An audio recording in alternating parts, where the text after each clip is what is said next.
வணக்கம் நண்பர்களே, welcome to the show. இந்த சிக்கன் கடைக்கு இந்த சிக்கன் வாங்க போனவங்கலாம் ஒரு சம்பவத்தை பார்த்திருப்பீங்க. அதாவது அங்க இந்த கோழியை பாத்தீங்கன்னா ரெண்டு விதமா சாவடிப்பாங்க. சில பேர் என்ன பண்ணுவாங்கன்னு பாத்தீங்கன்னா கத்திய வச்சு சதக்குன்னு அந்த கழுத்தை வெட்டிடுவாங்க. இன்னொருத்தங்க என்ன பண்ணுவாங்கன்னு பாத்தீங்கன்னா அந்த கோழி அப்படி புடிச்சு அப்படி திருவி என்ன பண்ணுவாங்கன்னா அதை அப்படியே அந்த தொண்டையை பிடிச்சி இழுத்துருவாங்க, தலை தனியா வந்துடும். இப்படி ரெண்டு விதமா பாத்தீங்கன்னா கோழியை சாவடிப்பாங்க. இன்னைக்கு நம்ம சூப்பர் ஸ்டார் என்ன பண்ணிருக்காருன்னு பாத்தீங்கன்னா இந்த அணில் குஞ்சுன்னு சொன்னா நல்லா இருக்காது, இந்த காக்கா குஞ்சுகளை, அப்பதான் அவங்களுக்கு கரெக்டா புரியும். இந்த காக்கா குஞ்சுகளை என்ன பண்ணிருக்காருன்னு பாத்தீங்கன்னா அப்படியே புடிச்சு அந்த கழுத்தை திருவி, நான் உங்களை உடனே சாவடிக்க மாட்டேன்டா, வெயிட் பண்ணுங்க, எலெக்ஷன் அன்னைக்கு உங்களை கதம் பண்றேன்னு இன்னைக்கு ஒரே போஸ்ட்ல பாத்தீங்கன்னா மொத்த அணில் குஞ்சுகளையும் நம்முடைய சூப்பர் ஸ்டார் பாத்தீங்கன்னா கதற விட்டு இருக்காரு. என்ன சம்பவம்ன்றத டீடைல்டா நிகழ்ச்சிக்குள்ள போய் பார்ப்போம். நிகழ்ச்சிக்குள்ள போறதுக்கு முன்னாடி இன்னைக்கு ஒரு சின்ன ரிக்வெஸ்ட் என்னன்னா, ஆதவ் அர்ஜுன் ரஜினி சாரை பத்தி பேசுனது ரொம்ப தப்புப்பா அப்படின்னு நினைக்கிறவங்க சப்ஸ்கிரைப் பண்ணிட்டு வீடியோக்குள்ள போங்க. இல்லப்பா ஆதவ் அர்ஜுன் ரஜினி சாரை பேசுறது கரெக்ட் தான்ப்பா அப்படின்னு சொல்றவங்க நீங்க இந்த வீடியோவை சப்ஸ்கிரைப் பண்ணாம அப்படியே ஃப்ரீயா கூட பார்க்கலாம் அப்படின்றத தெரிவிச்சுக்கிறேன். சோ சம்பவம் எங்கிருந்து ஸ்டார்ட் ஆச்சு? எங்க ஒரு 4 நாளைக்கு முன்னாடி நம்முடைய ஆதவ் அர்ஜுன் என்ன பண்ணாருன்னா சென்னையில ஒரு போராட்டம் பண்ணாங்க. அதாவது போராட்டம் எதுக்காக பண்ணாங்கன்னா, சட்டம் ஒழுங்கு சரியில்லை, எஸ்ஓபியை நீங்க நீக்கணும், அப்புறமா பெண்களுக்கு பாதுகாப்பு சரியில்லை அப்படின்ட்டு தான் போராட்டத்தை பண்ணாங்க. இதுல ரஜினி சார் எங்க வராரு கொஞ்சோண்டு சொல்லுங்க. ஏங்க நீங்க சட்டம் ஒழுங்கை பத்தி போராட்டம் பண்றீங்கன்னா தமிழ் அரசை எதிர்த்து தானே குரல் கொடுக்கணும். தமிழ் அரசுனா திமுகவை எதிர்த்து நீங்க பேசுங்க, என்ன வேணாலும் பேசலாம், உங்களுக்கு உரிமை இருக்கு. எஸ்ஓபி அவங்க போட்டு இருக்கிறாங்களே, என்ன வேணாலும் பேசுங்க, உங்களுக்கு உரிமை இருக்கு. அதை விட்டுட்டு விஜய் கிட்ட நல்ல பேர் வாங்கணுங்க. அதாவது விஜய் கிட்ட நல்ல பேர் வாங்கணும். நம்பர் 1, விஜய பாத்தீங்கன்னா உயர்த்தி பேசணும். அதாவது விஜய் என்ற கேரக்டர் யாருன்னு பாத்தீங்கன்னா கடவுளுக்கும் மேல, ஒரு படி கடவுளுக்கும் மேலதான்னு சொல்லி சுத்துவானுங்க இந்த தற்கொலை கூட்டங்கள்.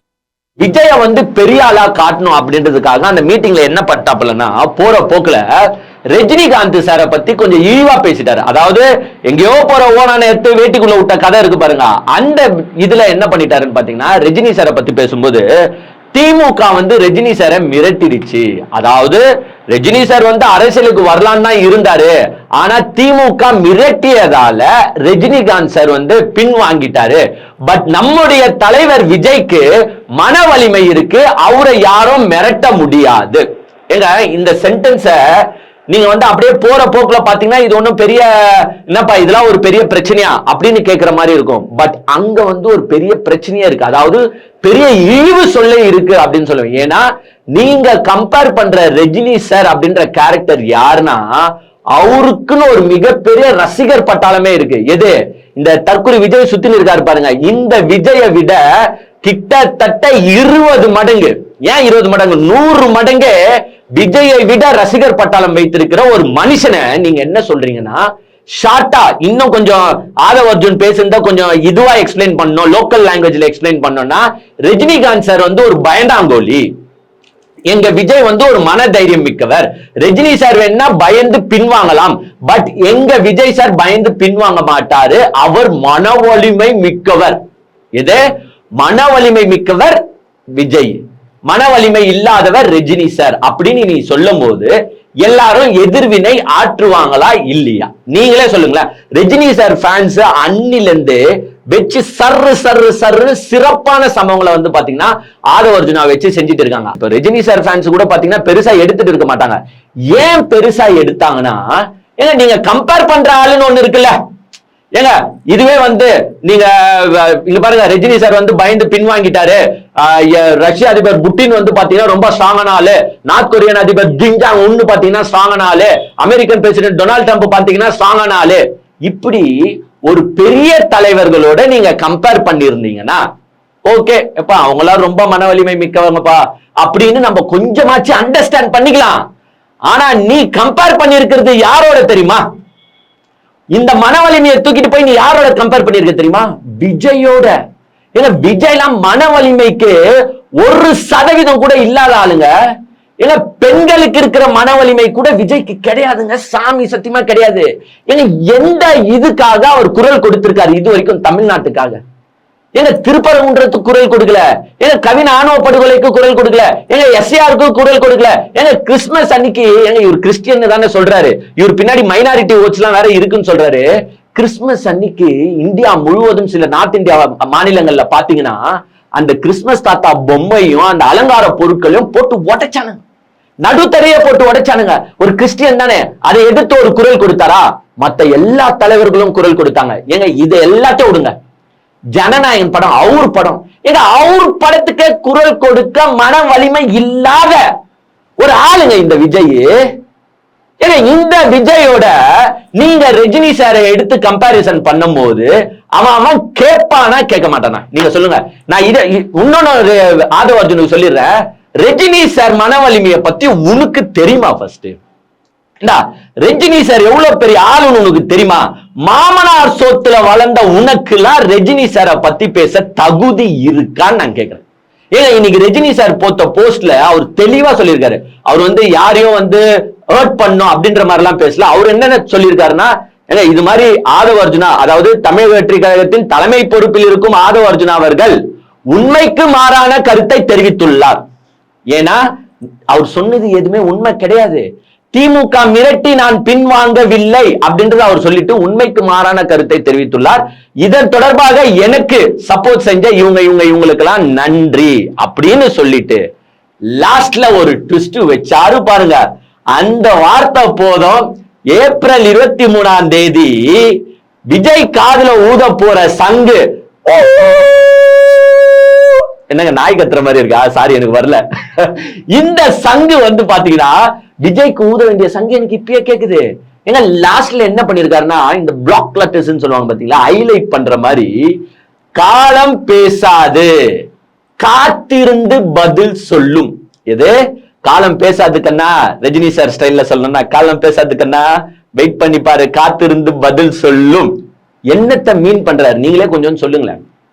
தம்பே நீ பேசு, எவ்வளவு பேச முடியுமோ பேசு. ஆனா 23 நான் உட்பட என் ரசிகர் பட்டாளம் உனக்கு பதில் சொல்லும் அப்படின்னு பாத்தீங்கன்னா செருப்பால் அடிக்கிற மாதிரி. ஏங்க உண்மையாலே செருப்பால் அடிக்கிற மாதிரி தான் அடிச்சு விஜய்க்கும் ஆதவ அர்ஜுனாக்கும் ஒரு கிளாஸ் எடுத்திருக்காரு.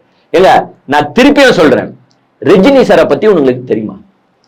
நீ திமுக ரஜினி சாரை மிரட்டிச்சின்னு சொல்றியே, திமுக எப்ப மிரட்டிச்சு நீ பாத்தியா? திமுக மிரட்டுன நீ பாத்தியா? இல்ல ரஜினி சார் உங்ககிட்ட சொன்னாரா? ஏன்னா ரஜினி சாரு தைரியமான மனுஷன். ஏன்னா ஜெயலலிதாவை பத்தி உன் விஜய் இன்னுமே ஜெயலலிதா மேடம் மேடம் என்ற எது அந்த அம்மா செத்து போய் கிட்டத்தட்ட 2016 10 வருஷம் ஆயிடுச்சு. 10 வருஷம் கழிச்சு அந்த பயத்தோட, எந்த பயம்?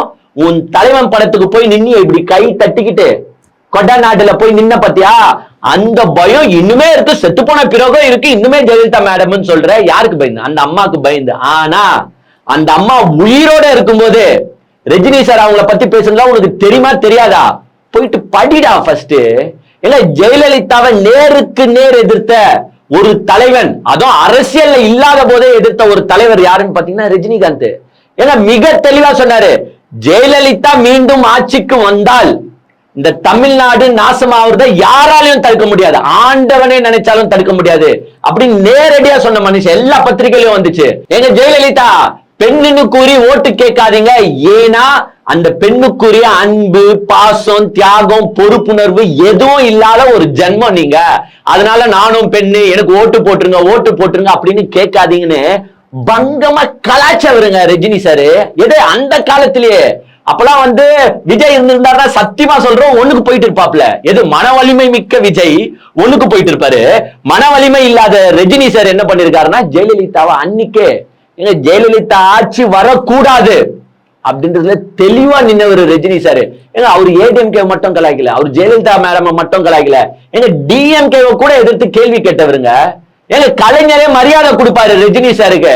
அப்படி எந்த கட்சியா வேணாலும் இருக்கட்டும், அதிமுகவா இருக்கட்டும், திமுகவா இருக்கட்டும், 2 பேருக்கும் பயப்படாம தான் சொல்ல வந்த கருத்தை எப்படி சொல்லணுமோ அப்படி சொல்ற ஒரு ரஜினி சாரு. அந்த ரஜினி சாரை பார்த்து இந்த கேரக்டர் என்ன செஞ்சிருக்குன்னா, வேணும்ட்டே கலாய்ச்சி மன வலிமை இல்லாதவர் ரஜினி, மன வலிமை உடையவர் விஜய் அப்படின்னும் போது எல்லாரும் கேட்கதானே செய்வாங்க. ஏங்க உங்களுக்கே நல்லா தெரியும் ரஜினி சார் அந்த காலகட்டத்துல அரசியலுக்கு வரேன்னு சொன்னாரு. ஆனா பாத்தீங்கன்னா பின்வாங்கிட்டாரு. ஏன் பின்வாங்கினார் அப்படின்ற காரணத்தை அவர் மிக தெளிவாக சொல்லிட்டு தான் பின்வாங்கினாரு. அவர் மிக தெளிவாக சொன்னாரு. என்ன சொன்னாரு? ஏங்க நான் ரசிகர்களை பயன்படுத்த விரும்பவில்லை, எனக்கே நல்லா தெரியும் நான் அரசியலுக்கு வந்தாலும் கிட்டத்தட்ட 15% இல்ல 20% வாக்குகள் தான் வாங்குவேன், அது ஒரு ஸ்பாய்லரா தான் இருக்குமே தவிர்த்து என்னால ஒரு ஆட்சி அதிகாரத்தை கைப்பற்ற அளவுக்கு இருக்குமானா இருக்காது. என் ரசிகர்களை வேதனைப்படுத்தி தொல்லப்படுத்தி பல சண்டைகளை போட வச்சு ஒரு ஆட்சி அதிகாரத்தை என்னால கைப்பற்ற முடியவில்லை என்றால் நான் ஏன் அதற்கு வரணும் அப்படின்ற தெளிவான விளக்கம். இன்னொன்னு என்னன்னா, ஏங்க அது கொரோனா காலகட்டம். அப்போ அந்த ஊர் உலகமே எவ்வளவு கஷ்டப்பட்டுட்டு இருந்துச்சு, எவ்வளவு பிரச்சனைகளை சந்திச்சு இருந்துச்சுன்றது உங்களுக்கே நல்லா தெரியும். விஜய் மேபி வேணா பனையூர்ல போயிட்டு கேட்டு சாத்திக்கின்னு வீட்டுக்குள்ளேயே உட்கார்ந்து இருந்தாரு. பட் ஃபீல்டு ஒர்க்ல இருந்த எல்லாருக்குமே தெரியும் அப்போ எவ்வளவு கஷ்டமான காலகட்டங்கள்ல இருந்தாங்க எல்லாம்ன்றது. ஏங்க விஜய் ரசிகர்களை பயன்படுத்துகிறார், ரஜினி சார் ரசிகர்களை பயன்படுத்த கூடாதுன்னு நினைச்சாரு. இன்னைக்கு விஜயால எவ்வளவு பேர் எஃப்ஐஆர் வாங்கிட்டு உட்காந்துக்கிறான் உங்களுக்கே நல்லா தெரியும். அது மாதிரி ரஜினி ரசிகர்கள் வாங்கக்கூடாது அப்படின்னு நினைச்சவர் ரஜினி. இன்னைக்கு விஜயால எவ்வளவு பேர் பல லட்சம் ரூபாயை செலவு பண்ணிட்டு பிச்சைக்கார ஆக போறான்றது உங்களுக்கு நல்லா தெரியும். அது மாதிரி எவனோ ஆகிவிடக் கூடாது அப்படின்னு நினைச்சவர் ரஜினி சார். இன்னைக்கு ஒண்ணும் இல்ல, முக்கியம் இல்ல, எனக்கு விஜய் சார் தான் முக்கியம் அப்படின்னு எவ்வளவு பேர் சுத்தின்னு இருக்காங்க. இன்னைக்கு பாதி பேரு படிக்க போக மாட்டான், எக்ஸாம் எழுத போக மாட்டான், எனக்கு விஜய் தான் முக்கியம் வரானுங்க. இது மாதிரி எப்பவும் நடந்து விடக்கூடாது அப்படின்னு நினைச்சவர் ரஜினி. அதனாலதான் அவர் மிக தெளிவா அந்த காலகட்டத்துல நமக்கு இந்த அரசியல் செட் ஆகுமானா செட் ஆகாது, தைரியமா அப்கோர்ஸ் ரசிகர்களை நம்ம பயன்படுத்த கூடாதுன்னு கெத்தா சொல்லிட்டு நான் அந்த மனுஷன். ஏங்க அந்த மனுஷன் நின்று இருந்தாரு அவருக்கு எல்லாம் 19 to 21 இல்லங்க 96லயே என்ன மாசு என்ன கிரௌட் அந்த மனுஷனுக்கு. ஏங்க சூப்பர் ஸ்டார்னு யாருன்னு கேட்டா சின்ன குழந்தைய சொல்லும். இன்னைக்கு விஜய்க்கு இந்த படிக்கிற பசங்க குழந்தை பசங்க எல்லாம் மைக்க கொடுத்து விஜய் பேச வைக்கிறாரு. எல்லாரும் சொல்லுங்க விஜய்க்கு தான் ஓட்டு போடுவேன்னு சொல்லுங்க, சித்தி கிட்ட சொல்லுங்க, சித்தப்பா கிட்ட சொல்லுங்கன்னு சொல்றீங்க மிஸ்டர் விஜய்.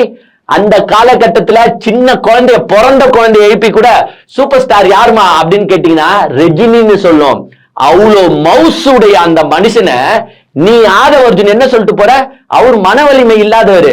இப்ப பாருங்க ரெஜெண்ட் மூவில நடிக்க போயிட்டாரு, திமுக இவரை மிரட்டிடுச்சு அப்படின்னு சொல்லும் போது செய்யறவன் கம்மியா செஞ்சுட்டான் உங்களுக்கு நான் சொல்லுவேன். உங்களெல்லாம் இன்னும் நிறைய வச்சு செஞ்சிருக்கணும். ஆக்சுவலா ஏங்க இன்னைக்குங்க ரஜினி சார் போன் போட்டா யார் எடுக்க மாட்டாங்க நீங்க சொல்லுங்களேன். ரஜினி சார்ன்ற ஒரு மனுஷன் போன் போட்டா இன்னைக்கு எல்லா மாநிலத்தில் இருக்கிற சிஎம்ஓ போன் எடுப்பாங்க. ஏன் சிஎம் பிஎம் நரேந்திர மோடியே போன் எடுப்பாரு. விஜய் போன் போட்டா எடுப்பாங்களா? காரி மூஞ்சில துப்புவாங்க. அவனா ஒரு மனுஷனை இப்படி பம்பிக்கு இப்படி நிக்க சொல்றா அப்படின்வாங்க. சோ இந்த மாதிரி ஒரு மனுஷனை தூக்கிட்டு போயிட்டு நீங்க ரஜினி சாரோட கம்பேர் பண்ணும்போது அப்கோர்ஸ் அவருக்கான ரசிகர்கள் ஏங்க ஏற்கனவே உங்களுக்கே நல்லா தெரியும் ரஜினி ரசிகர்களுக்கும் விஜய் ரசிகர்களுக்கும் எப்பவுமே ஆகாது. இந்த காக்கா கழுகு கதெல்லாம் நீங்க நல்லாவே கேட்டிருப்பீங்க. ஏன்னா அந்த காலத்துல இருந்தே விஜய் ஒவ்வொன்னுலயும் ரஜினிய உதாரணமா வச்சுதான் வளர்ந்தாரு, ரஜினிய கை காட்டி தான் வளர்ந்தாரு. அண்ணாமலை தம்பி இங்கு ஆட வந்தேன்டா அப்படின்ட்டு ரஜினி சார் ஹைலைட் பண்ணி தான் விஜய் அந்த நிழல்ல வளர்ந்தவர் விஜய். ஆனா லாஸ்ட்ல என்ன பண்ணாருன்னு பாத்தீங்கன்னா இந்த வளர்த்து விட்டவனே கவுத்து விடுற கேரக்டர் மாதிரி அந்த சூப்பர் ஸ்டார் பட்டம் எனக்கு வேணும். இது விஜய் அவருக்கான பட்டத்தை ரெடி பண்ண மாட்டாரு, மத்தவன் பட்டத்தை தான் கேட்ச் பண்ண பாப்பாரு. அந்த மாதிரிதான் எனக்கு சூப்பர் ஸ்டார் பட்டம் வேணும் அப்படின்னு ரஜினியே யாரை வச்சு வளர்ந்தாரோ அந்த ரஜினியே பாத்தீங்கன்னா தாழ்த்தி பேச ஆரம்பிச்சுட்டாரு. ஒவ்வொரு வாட்டியும் இந்த ரசிகர் சண்டை எப்பவுமே ஏற்படும். ரஜினி விஜய் ரசிகர்களுக்கு. இந்த விஜய் ரசிகர்கள் எப்படியாப்பட்ட கேரக்டர்னா ரஜினி சார் கிட்ட மட்டும் மோத மாட்டானு. இவனுங்களுக்கு என்னன்னா யார் வேண்டாலும் மோதுவானுங்க. சும்மாவே வம்பு கிழிக்கிற கேரக்டர்ஸ்னா இந்த விஜய் ஃபேன்ஸ் தான். போயிட்டு அஜித் சார் கிட்ட அஜித் ஃபேன்ஸ் கிட்டயும் மோதுவானுங்க. ரஜினியை பத்தி மட்டும் இவங்க பேசல, அஜித் சாரை பத்தியும் பேசிருக்காங்க. உங்களுக்கே நல்லா தெரியும் இந்த ஃபெலிக்ஸ்னு ஒண்ணு, அது சரியான மூதேவி. அது எங்க போனாலும் விலகாது. மிஞ்சி போனா அதால என்ன பண்ண முடியும்னு பாத்தீங்கன்னா அந்த ரெட்பிக்ஸ் சேனல்ல உட்காந்துக்கிட்டு பொண்ணும் அப்பாவும் பேசினா மட்டும்தான் பழிக்கும், இல்லன்னா அது வேஸ்ட். எங்க போனாலும் அடி வாங்கி வர கேரக்டர். அவர் என்ன பண்ணிட்டாரு, மேடையில ஏறி நின்று அஜித் சார், அதாவது அவர் என்ன சொன்னாருன்னா, ஏங்க அங்கங்க பாத்தீங்கன்னா சில நடிகர்கள் எல்லாம் ஃபாரின்ல போய் செட்டில் ஆயிட்டாங்க. சில நடிகர்கள் எல்லாம் பாத்தீங்கன்னா ரேஸ் ஓட்டின்னு சுத்தின்னு இருக்காங்க. ஆனா எங்க தலைவர் பாருங்க மக்களுக்காக தன் வாழ்க்கையை சாக்ரிஃபைஸ் பண்ணிருக்காரு. எந்த மக்களுக்காக உன் தலைவன் வாழ்க்கையை சாக்ரிஃபைஸ் பண்ணா? அங்க அஜித் சாரு தன்னுடைய நாட்டுக்காக தன் பேஷன் ஒரு சைடு இருக்கட்டும், அவர் வாங்குற ஒரு பதக்கமும் இருக்கட்டும், ஒவ்வொரு கப்பும் இருக்கட்டும், அது யாருக்காக வாங்குறாரு? இந்திய நாட்டுக்காக வாங்குறாரு. ஸ்போர்ட்ஸ்ன்றத வேர்ல்டு லெவல்ல தூக்கிட்டு போய் வச்சுன்னு இருக்காரு தமிழ்நாட்டு மண்ண. ஆனா உங்க அண்ணன் கரூர் சம்பவத்தை ஞாபகம் இருக்கா இல்லடா? உலக வரலாற்றிலே ஒரு பொலிட்டிக்கல் நிகழ்வுல 41 பேர் செத்து போறான் அப்படின்ற கின்னஸ் ரெக்கார்டு, அதாவது உங்க விஜயால செத்து போன கின்னஸ் ரெக்கார்டு, இந்த மாதிரி கேவலமான ரெக்கார்டை தான் உங்களால மேக் பண்ண முடியும். மக்களுக்காக இது வரைக்கும் விஜய் என்ன பண்ணார்? எங்க மன வலிமையோட, நான் அன்னைக்கு சொன்னது தாங்க திருப்பியும் சொல்றேன், மன வலிமையோட விஜய் பண்ண ஒரே விஷயம் எஸ் த்ரிஷாவோட கல்யாணத்துக்கு வந்தாரு பாத்தீங்களா, அது ஒண்டிதான் மன வலிமையோட பண்ணாரு. அது கூட ஏன் பண்ணாருன்னா பின்னாடி நிறைய விஷயங்கள் சொல்றாங்க, அது நான் சொல்லணும்னு அவசியம் கிடையாது. எலெக்ஷனுக்கு அப்புறமா வந்து பாத்தீங்கன்னா நீங்களே அதெல்லாம் கண் கூட பார்க்கதான் போறீங்க. நிறைய குட் நியூஸ் எல்லாம் வெயிட் பண்ணிட்டு இருக்கு. சோ இதனால ஆஹா இனிமேட்டு மூடி மறைக்க முடியாது, நம்ம சிக்கிக்கணும்டா, இந்த பொண்ணு இனிமேட்டு நம்மள விடாதுன்றனால கூப்பிட்டு சுத்துறீங்க. இந்த மன வலிமை மட்டும்தான் உங்களுக்கு இருந்துச்சே தவிர்த்து வேற எதுவுமே கிடையாது. பட் இப்போ ரஜினி சார் வந்து இந்த ட்வீட் போட்டிருக்காரு பாத்தீங்கன்னா, இந்த போஸ்ட் போட்டிருக்காரு பாருங்க. இந்த போஸ்ட் போட்டதுக்கான காரணமும் இருக்கு. ஏன்னா ரஜினி சார் வந்து இவனுங்களெல்லாம் கண்டுக்கணும்ன்ற அவசியமே கிடையாதுங்க. ஆதவ அர்ஜுனாலாம் ஒரு ஆளு கிடையாது ரஜினி சாருக்கு. ஏன்னா விஜயும் ஒரு ஆளு கிடையாது ரஜினிக்கு. ஏன் கண்டுகிட்டு பதில் சொல்றாருன்னா, அங்க ரசிகர்கள் பொங்க ஆரம்பிச்சுட்டாங்க. ஏங்க நீங்க பேஸ்புக், இன்ஸ்டாகிராம், ட்விட்டர் எங்க எடுத்தாலும் ரஜினி சார் ஆட்கள் வந்து பேச ஆரம்பிச்சுட்டாங்க. தலைவா பதில் சொல்லு தலைவா. அங்கங்க ஊர் ஃபுல்லா போஸ்டர் ஒட்ட ஆரம்பிச்சுட்டாங்க ஆதவ அர்ஜுனாவை எதிர்த்து. அங்க மதுரையில என்ன தெரியுமா போட்டிருக்காங்க? தலைவா இந்த காக்கா குஞ்சிகளுக்கும் இந்த கள்ளச்சீட்டுக்கும், கள்ளச்சீட்டுன்னா என்ன மிஸ்டர் ஆதவ அர்ஜுன், நீதான் உன்னதான் சொல்றாங்க. லாட்ரி சீட் இருக்குல்ல, லாட்ரி சீட்டை பிளாக்ல வித்த கேரக்டர் தானே நீ, ஃபேக் லாட்ரி சீட்டை வித்த கேரக்டர் தானே நீ. உன்னதான் மீன் பண்ணி என்ன சொல்றாங்கன்னா, தலைவா இந்த காக்கா குஞ்சுகளுக்கும் இந்த லாட்ரி சீட்டுக்கும் எங்களால பதில் சொல்லிட்டு இருக்க முடியல, வா தலைவா பொங்கி எழு. அதே மாதிரி அவங்க அங்கேயே சொல்லியிருந்தாங்க, அந்த மதுரை போஸ்டர்ல இருந்துச்சு, காலம் பேசாது நிச்சயம் பதில் சொல்லும். யாரு? மதுரைக்காரங்க ஒட்டி இருந்தாங்க. அததான் இன்னைக்கு ரஜினி சார் வந்து ரீகோட் பண்ற மாதிரி பண்ணிருக்காரு. காலம் பேசாது காத்திருந்து பதில் சொல்லும். சோ ரசிகர்களுடைய மனநிலைய நல்லா உணர்ந்த தலைவர். ஏங்க மதுரையில மட்டும்தான் அப்படி நடந்துச்சானா? கிடையாது. ஓல் தமிழ்நாடு அங்கங்க வந்து பாத்தீங்கன்னா போஸ்டர் ஒட்டின்னு இருக்காங்க. கன்னியாகுமரியில என்ன சொல்றாங்கன்னா, ஆதவ அர்ஜுனா நம்ப சொல்லுவோமே, மாமனார் காசுல வளர்ந்த உடம்பு தானேயா இது, எச்சசோரியா நீ ஆக்சுவலா. அந்த மாதிரி தான் வந்து பாத்தீங்கன்னா கன்னியாகுமரியில எல்லாம் போஸ்டர் ஒட்டின்னு சுத்தின்னு இருக்காங்க. எஸ் உண்மையாலே எங்க ஆதவ அர்ஜுனா பேசுனத நீங்க கொஞ்சம் எதிர்த்து பாருங்களேன். எங்க தான் சுய சம்பாதியத்தில் எவனா உயர்ந்திருந்தானா இந்த மாதிரி லூஸ் டாக் விட மாட்டான். அதாவது கஷ்டப்பட்டு வேலைக்கு போய் சிறுக சிறுக சிறுக சேர்த்து உயர்ந்தவன் லூஸ் டாக் விட மாட்டான். ஆனா ஆதவ அர்ஜுனா மாமனார் காசு தானே, திடீர் பணக்காரன் கேசுங்க இதெல்லாம். இந்த திடீர் பணக்காரனுக்கு எல்லாம் வாய் கொழுப்பு கொஞ்சம் ஜாஸ்தியா தான் இருக்கு. என்கிட்ட தான் 10,000 கோடி இருக்கு, 20,000 கோடி இருக்கு, என்ன செய்யுதுன்னு எனக்கே தெரியல, நான் என்ன வேணாலும் பண்ணுவேன்ட்டு இந்த திடீர் பணக்காரன். இதே சம்பாரிச்சு சேர்த்துனா வாய முன்னூறு பணம். ஏதோ பொண்ணை லவ் பண்ணும், அந்த பொண்ணு பணக்கார பொண்ணு, அது தெரிஞ்சு லவ் பண்ணாரா தெரியாம லவ் பண்ணாரா நம்மளுக்கு தெரியாது. அப்படி ஒரு வகையில துட்டு வரும்போது என்ன பண்றது ஏது பண்றதுன்னு தெரியாது. நீ சுயமா 1 ரூபாய் சம்பாரிச்சிருப்பியா? எனக்கு சந்தேகமா இருக்குங்க. எனக்கு சந்தேகமா இருக்கு. யார் மேல? ஆதவ அர்ஜுனா மேல இல்ல, திமுக மேலங்க. ஏங்க இவனெல்லாம் நம்பி எப்படிங்க ஒரு ஸ்ட்ராட்டஜிஸ்ட்னு போன வருஷம் எல்லாம் வச்சிருந்தாங்க 2021 முன்னாடிலாம். ஏன்னா இவெல்லாம் ஒரு ஸ்ட்ராட்டஜிஸ்டாங்க ஆதவ அர்ஜுனாவை. ஏன் நான் கேட்கிறேன், ஒரு ஸ்ட்ராட்டஜிஸ்ட் இப்படி பண்ணுவானா? இதே ஏங்க விஜய் நம்மளுக்கு பிடிக்காதுன்னே வச்சுக்கோங்க. ஆனா விஜய்க்கு நம்ம ஒரு ஸ்ட்ராட்டஜிஸ்டா இருந்தா நம்ம என்ன பண்ணுவோம்? எங்க விஜய் 1000 ஓட்டு இங்க இருக்குது, இது எப்படி 1 லட்சம் ஓட்டா மாத்துறது, இதெல்லாம் செஞ்சா 1 லட்சம் ஓட்டா மாறும், இதெல்லாம் செய்யுங்க அப்படிதானே சொல்லுவோம். ஆனா இந்த ஆதவ அர்ஜுனா என்ன செய்யறாருன்னா, மிஸ்டர் விஜய் இங்கெல்லாம் உங்களுக்கு வந்து 1 லட்சம் ஓட்டு இருக்கு, இது எல்லாத்தையும் வாங்க நான் கம்மி பண்ணி விடுறேன், 1000 ஓட்டா கம்மி பண்ணி விடுறேன்ற வேலையை தாங்க பார்த்துட்டு இருக்காரு. விஜய்க்கு நல்லது செய்யற ஐடியால ஆதவ அர்ஜுன் கடைசி வரைக்கும் கிடையாது. இப்படிதான் வந்து பாத்தீங்கன்னா விஜய் கவுத்து விட்டுனே இருப்பார் போல. சோ ரஜினி சார் ஏன் ஆதவ அர்ஜுனுக்கு எல்லாம் பதில் சொல்லணுமா அப்படின்ட்டு நிறைய பேர் கேட்பீங்க.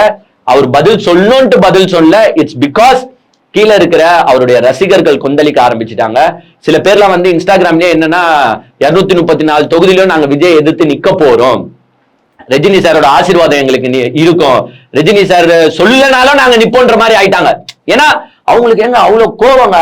நீ போயிட்டு மனவலிமைன்ட்டு எங்க ஆளை வந்து தற்கொலையா பேசிட்டு நீ வந்து விஜய உயர்த்தி பேசுவா, அப்ப நாங்க சும்மா இருக்கணுமா அப்படின்ட்டு வந்து பாத்தீங்கன்னா எல்லாரும் பொங்க ஆரம்பிச்சுட்டாங்க. சோ ரஜினி சார் இதற்கும் பதில் சொல்ல வேண்டிய கட்டாயத்துக்கு போயிட்டாரே தவிர்த்து மத்தபடி இந்த ஆதவ அர்ஜுனுக்கு எல்லாம் ரஜினி சார் பதில் சொல்லணும்ன்ற அவசியம் கிடையாது. சொல்லியே இருக்க மாட்டாரு. ஆதவ அர்ஜுனா ஒரு ஆளவும் மதிச்சிருக்க மாட்டாரு. பட் தன்னை வாழ வைத்த ரசிகர்களுக்கு அவருக்கு பதில் சொல்லணும்ன்ற ஒரு ஆசை. அதனால வந்து பாத்தீங்கன்னா தெளிவா சொல்லிட்டு போயிட்டாரு. நல்லா பிளாக் பண்ணியே சொல்லிட்டு போயிட்டாரு. காலம் பேசாது, காத்திருந்து பதில் சொல்லும். அதற்கான அர்த்தம் என்னவென்று உங்களுக்கே நல்லா தெரியும். 23ஆம் தேதி விஜய் அவர்களுக்கு ரஜினி ரசிகர்களின் மூலமாக